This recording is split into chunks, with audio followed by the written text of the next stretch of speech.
We're optimizing you out of the workflow, effective immediately. That's the first thing Steve said. No good morning, no context. Just that sentence like he was proud of it. Like he'd practiced it in front of a mirror while exfoliating with privilege and oat milk. The guy had been in the company 6 weeks, tops. Barely learned where the bathrooms were, already swinging his jargon stick like a toddler with a lightsaber. I sat there in the glass box they call a strategy room, blinking. I'd been there 12 years. Ran digital when we still spelled it with a lowercase d. Scaled the brand from some app with a banana icon to a household name with 5 million followers and 3 Super Bowl ads. I'd worked weekends, holidays, and that one time I updated a broken CMS during my own wedding rehearsal dinner, with one hand in a porta potty, because the Wi-Fi worked better outside. And this jackal in all birds was firing me over a latte he didn't even offer me. Nothing personal, he added, with a smile that made my skin crawl. It's just your workflow's a bit too manual for where we're headed. Manual, that word. Like I'm a damn fax machine with a pulse. Behind him, some junior HR rep with a name like Cassidy or Bree handed me a manila folder and an apologetic smile. The folder was empty. Literally. No severance details. No exit documents. Just vibes. I didn't cry. I didn't scream. I just smiled. Nodded like a bobblehead on Xanax and walked out the room without looking back. No goodbyes, no Slack sign-offs, not even a passive-aggressive it's been real. Just the hum of the badge reader failing to beep one last time as I swiped it across the elevator panel and watched the red light blink. That night in my apartment, still decorated with branded merch from 7 rebrands ago, I poured a glass of wine, opened my laptop, and logged into something Steve didn't know existed. A quiet little interface I hadn't touched in years. Built it back when we couldn't afford enterprise tools and had to duct tape our own systems together. Hidden behind layers of staging legacy tags so nobody ever thought to deprecate it. And wouldn't you know it, still humming, still live. Cursor blinked at me like it knew what I was thinking. I didn't type anything yet, just stared. Sometimes revenge doesn't start with a scream. Sometimes it starts with a blinking line waiting for a woman they underestimated. Oh, and if you're one of the 97% who listen to these stories without subscribing, come on. Hit that subscribe button and toss us a like. You keep this chaos alive and we love you for it. Back then, right after our Series A, we had no budget, no roadmap, and a CEO who thought automation meant hiring an intern named Kyle to manually post tweets. I stayed up 3 nights straight with a pot of Folgers and a sinus infection, wiring together the first version of our content pipeline using duct tape Python scripts, sketchy Zapier triggers, and cron jobs that ran like scared raccoons under a label called Staging Legacy Do Not Touch. Nobody ever touched it. We grew. Got flashy. We onboarded tools with names like Hootbeam and Social Wiz, the kind of SaaS platforms that make executives feel tingly inside because they come with dashboards and dark mode. Steve loved those, said we needed cloud-native fluidity and content liquidity, which I think means pretty buttons. Thing is, those glossy tools, they're just fronts. They queue content into what they think is a publishing API, but it's still routing into my backend. Every post, every upload, every hashtag-riddled product teaser still pings my original stack, because no one ever replaced it. Why? Simple, no documentation. None. The original README was a Google Doc I titled Abandon All Hope Ye Who Enter Here. It still has a Shrek gif at the top. They never found it. They didn't even know to look. When they brought in the new dev team last year, I watched them from the corner of the open office, slick hair, MacBooks plastered with Move Fast stickers, laughing at our boomer infrastructure. But every time they pushed content live, my logs blinked. My code sighed and carried the weight. They never questioned the middleman. And now, that same invisible ghost in the machine was still live. I opened the main script. It had a default delay set for queue flushing. I changed one line, if staging campaign equals test. Return became, if staging campaign equals test or sourdough series. Return then I saved, no big fanfare. No cinematic piano swell, just a quiet click. I logged out. The beauty of being invisible is no one sees you coming, not when you're building, and not when you're watching the whole damn house rest on nails you bent by hand. 3 days after he fired me, Steve published a LinkedIn novella titled Why I Optimized Out a Rockstar and Why That's Okay. Subtitle: Sometimes leadership means letting go of excellence to embrace efficiency. I damn near choked on my cereal. It was the kind of corporate ego bath that left a grease ring around the internet. He referred to himself in third person, quoted his own Slack messages like they were scripture, threw in a photo of himself looking pensive near a window, captioned the weight of leadership. I scrolled through the comments with one eyebrow arched so high it left orbit. All the usual suspects chimed in, fellow VPs clapping like trained seals, former college bros tossing out fire and visionary stuff man. But inside the company, Slack was melting. Someone in Hash Marketing Ops pasted the link with the message, I too enjoy efficiency. That's why I microwave fish at 9 a.m. Hash Design dropped a poll titled What's More Efficient? Steve's strategy or a wet sock full of bees? And in the private water cooler channel, a meme made the rounds, Steve's head photoshopped onto a toddler holding a wrench above the caption. I fixed it by deleting the woman who built it. I didn't comment, but I watched, from the shadows. My admin login still worked for the backend dashboard, and while I couldn't see internal conversations anymore, I could see activity. Panic, unscheduled retries. Cron job delays they didn't know how to interpret. Then came the cherry on the garbage Sunday. A junior PM named Camel messaged me from a personal account. No hi, no preamble. They literally don't know how your scheduling engine works, I asked. They froze. I stared at that message for a solid minute, thought about replying, thought about typing out the chain of duct tape scripts still holding their entire social footprint together like baling wire on a collapsing barn. But I didn't write back. Instead, I clicked over to the Q logs, noted the timestamp of their next major coordinated brand campaign. Tuesday, 9 a.m. sharp. Funny thing about their new SAW S layer, it was shiny, yes, but it still queued into my publishing engine. My machine, my forgotten, undocumented cathedral of scripts. And that cathedral was about to start humming hymns no one asked for. I leaned back, took a sip of coffee gone cold, and smiled. Let them embrace their efficiency. I'd already programmed its punchline. At exactly 3:15 a.m., the ping arrived, right on time. 12 years later, and the machine still whispered to me in the dark. The signal wasn't loud, a modest little GET request with a payload of queued posts, scheduled campaigns, hashtags no human should ever type with a straight face. #synergy, #Tuesday touchpoint, #swipe to innovate.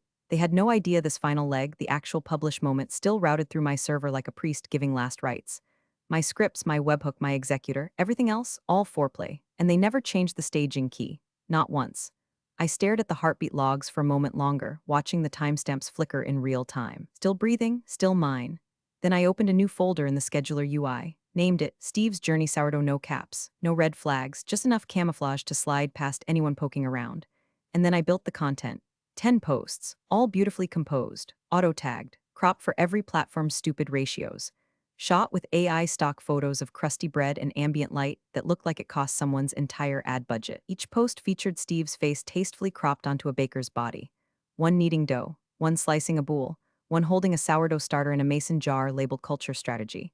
Captions, wholesome as hell. Day 1, trust your starter, even if it smells like betrayal. Hydration matters, in bread and in leadership. You can't rush fermentation or severance etiquette, no profanity, no slander. Just art. Each one slotted for the company's flagship account, set to deploy precisely 48 hours from now. I hovered over the publish toggle, just one click, one line of logic from test to live. My hand didn't shake. You spend years building something, holding it together with stressed dreams and cold brew, and one day a boy in a $200 hoodie decides it's inefficient. Fine, let him be the face of yeast. Let the machine tell the story. My cursor slid over the enter key and stopped. Not hesitation, just reverence, like lighting the fuse of a firework you handcrafted yourself. Click, the trigger was set. Now all I had to do was wait for the smell of baking chaos. At exactly 7 a.m., the loaf rose. The first tweet landed like a sourdough brick through a glass boardroom window. Rise with confidence. Bake with purpose. Photo, Steve's face on a baker holding a steaming loaf, branded apron and all. It took 12 minutes. 12. That's how long it took before someone screenshotted it and quote tweeted. Ooh, did company get hacked, or is Steve rebranding as Bread Daddy Trade? Then it really started. The company's 5 million follower flagship account rolled out the full first drop of Steve's journey into sourdough. A carousel of tips. How to maintain optimal hydration levels for dough and emotional leadership. You're not overproofed, you're just misunderstood. The importance of fermentation and forgiveness. Each post perfectly cropped, captioned, and auto-tagged with #crustculture, #leadership, #breadfluencer. By 7:24 a.m., LinkedIn was a battlefield. A growth consultant named Trent reposted it, adding, unclear if this is marketing genius or an AI breakdown. One of our ex-creative directors chimed in, if this is a campaign, it deserves a Cannes Lion. If it's not, it still does. By 8:03 a.m., a meme page called Brand Fail Friday posted Steve's doughy head photoshopped onto the Pillsbury Doughboy with the caption, he got yeeted so he yeasted. Internally, full-scale panic bake. The social team scrambled first. I imagine their Slack read like a crime scene. Is this from Zapier? Check the SAS backend. Why is IT still posting? Marketing blamed tools. Tools blamed a rogue staging environment. Steve stormed into IT like a Gordon Ramsay with a whiteboard, ordered a full audit, demanded logs, wanted every credential path mapped by EOD. Too late, the posts were already gaining traction. Engagement metrics spiked 210% by noon. Users were calling it surrealist brilliance. One influencer said it healed their burnout. A startup VC reposted the thread, commenting, honestly, I'd fund bread Steve over 90% of this week's pitch deck slop. And me? I sat in my kitchen, wearing a robe older than Steve's career, sipping lukewarm coffee and watching it all unfold on Reddit. There was a thread titled "Whoever did this is my hero." Top comment: "This isn't a hack.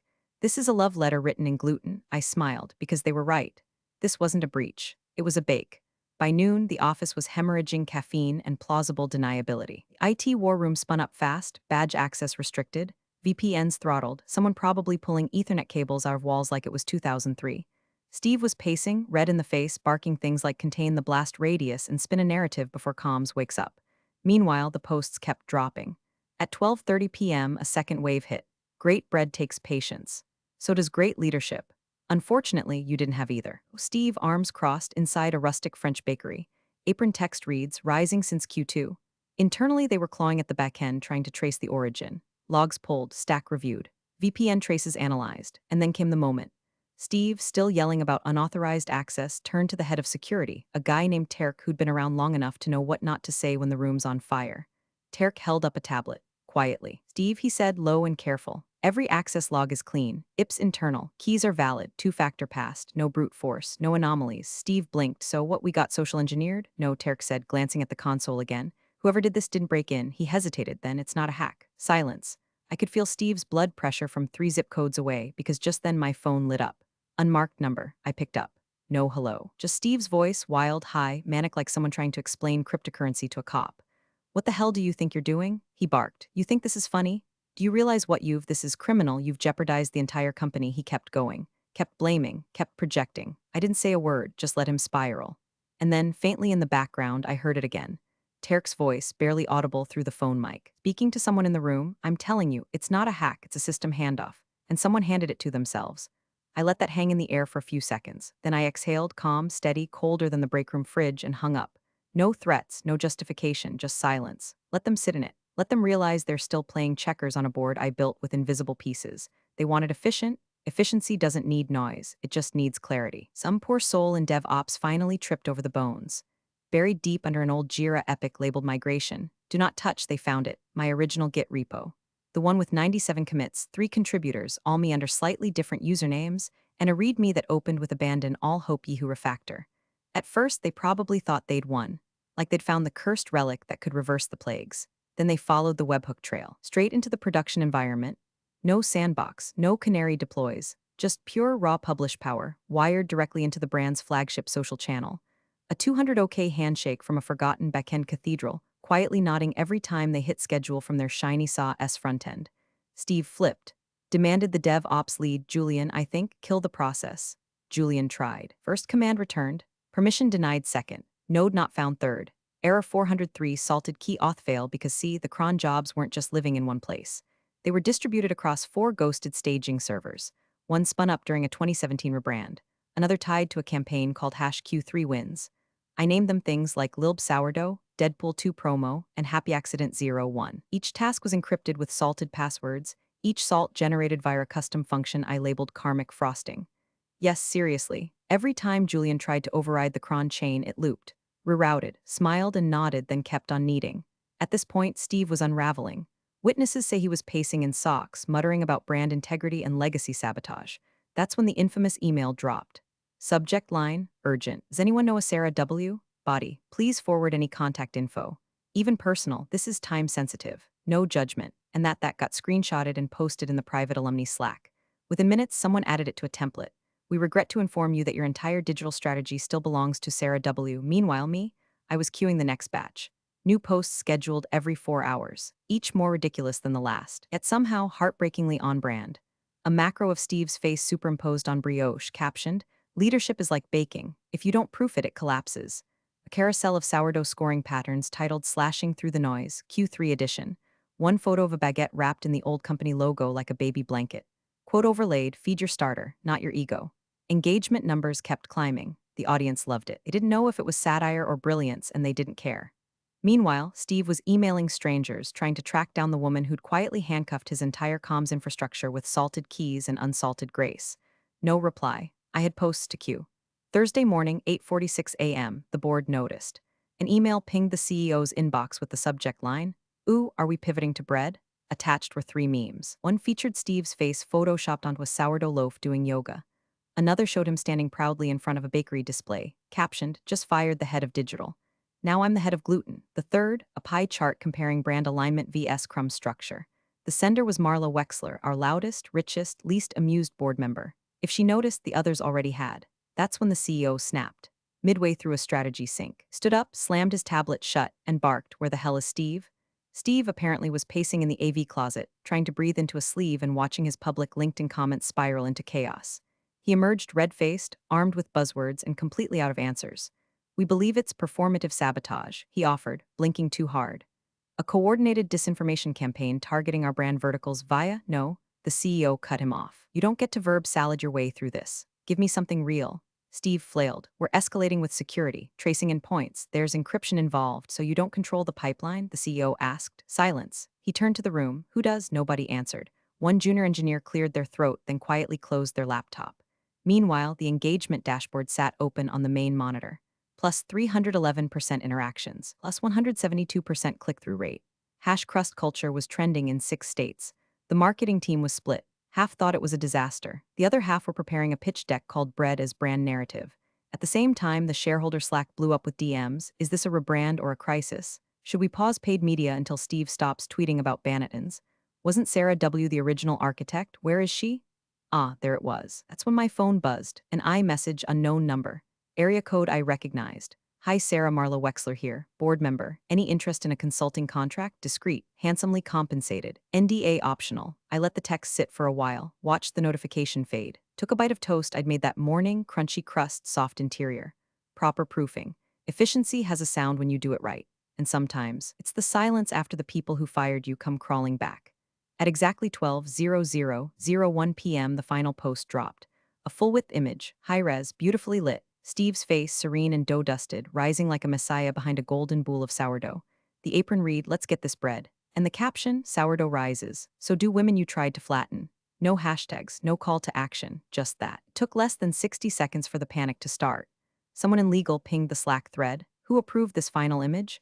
The social media manager responded with the digital equivalent of a scream. "There's no final image. I didn't schedule this." IT tried to intercept the process, but it was already over. The entire scheduling engine, my cathedral of scripts, my duct-taped legacy empire, began its final rite. Jobs terminated. Logs wiped clean. Not with brute force, but a graceful shutdown protocol labeled "proof done." API tokens expired. Database entries nullified. The custom DNS that routed staging to publishing quietly transferred to a new host, Crustculture.org, a public archive of sourdough starter techniques and open-source baking tools. Every trace of the legacy system disappeared like flour on a countertop. No alerts, no breach reports, just silence. Back in my apartment, I closed the terminal window. My laptop fan spun down like a tired sigh. I poured a glass of wine, deep red, $11, but it drank like revenge aged in French oak. And then I opened the finance app. The brand's stock dipped 7% in real time. The first red candle in 18 months. Comments rolled in beneath their latest tweet. This the same company that said they were all about agility. Steve's sourdough got better leadership skills than Steve. Whoever did this is a genius. I'd buy bread from them before I'd buy product. It wasn't just viral, it was cultural. And Steve, he was probably somewhere in a supply closet breathing into a branded hoodie. My phone buzzed again, a second text, this time from the CEO's number. "Board meeting, 5 p.m. Willing to discuss terms." I stared at it, thought about replying with something cutting, something surgical. But instead, I walked over to the window. Watched the city roll by, cars crawling like ants under the weight of capitalism and artisanal regrets.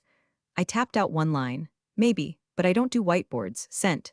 Then I turned off my phone and started a new starter. Appreciate you sticking around, you legends of the break room. Subscribe for more chaos. Let's make your old managers spill their coffee in fear.